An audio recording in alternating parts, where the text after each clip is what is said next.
মাঝে মাঝে আল্লাহ আমাদেরকে দুঃখ কষ্ট দিয়ে পরীক্ষা করতে চান, এগুলো আমাদের জন্য খারাপ নয়। এই দুঃখ কষ্ট বিপদ আমাদের কোমরকে সোজা করে, আমাদের পায়ের মাটিকে শক্ত করে, প্রতিকূল পরিবেশে কিভাবে বাঁচতে হয় এই দুঃখ কষ্ট আমাদেরকে শিখায়। এজন্য মুমিন বান্দার বৈশিষ্ট্য হচ্ছে দুঃখ কষ্ট বেদনা জ্বালা এগুলোতে সে আপসেট হয় না, সে হাল ছেড়ে দেয় না, সে ভরসা রাখে একজনের উপর, চিল্লায় বলতে হবে তিনি কে? কারণ মুমিন জানে রাত্রি যত গভীর হয় অন্ধকার তমানিসা ভেদ করে সুবহে সাদিক হয়। মুমিন জানে গর্ভবতী নারীর পেটের ব্যথা যেই দিন বাড়তে থাকে ওই দিনই নতুন মেহমান আগমনের সময় ঘনাতে থাকে। মুমিন জানে তার জীবনে দুঃখ কষ্ট বিপদ যত বাড়তে থাকে সুখের দিন কাছে আসতে থাকে। এজন্য মুমিনের হারাবার কিছু নেই। ফা ইন্না মাআল উসরি ইউসরা, ইন্না মাআল উসরি ইউসরা। নবী হে, কষ্টের পরেই আছে আনন্দ, দুঃখের পরেই আছে সুখ। আপনি সমস্যায় পড়েছেন, ওই সমস্যার সমাধানও আছে না নাই? এই পৃথিবীতে এমন কোন সমস্যা আছে যেটা সমাধান নাই? কথা বলেন। সমস্যা তৈরি করেছে কে?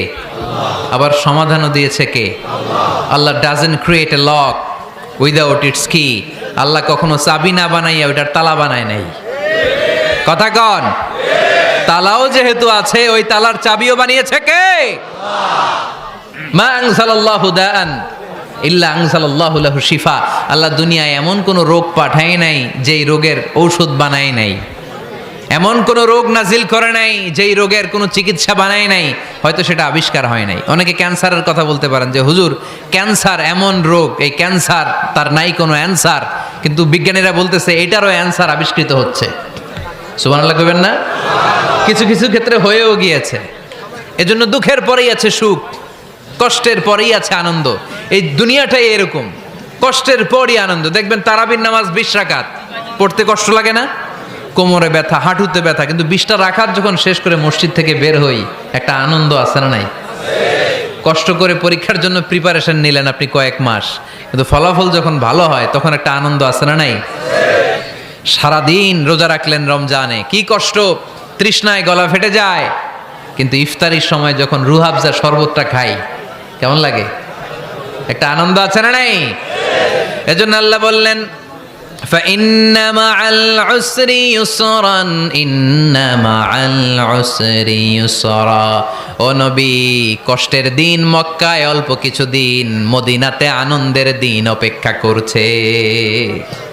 আমাদের জীবনে যদি দুঃখ কষ্ট আসে আমরা ধৈর্য ধরবো, তাওয়াক্কুল করবো একজনের উপর, তিনি কে?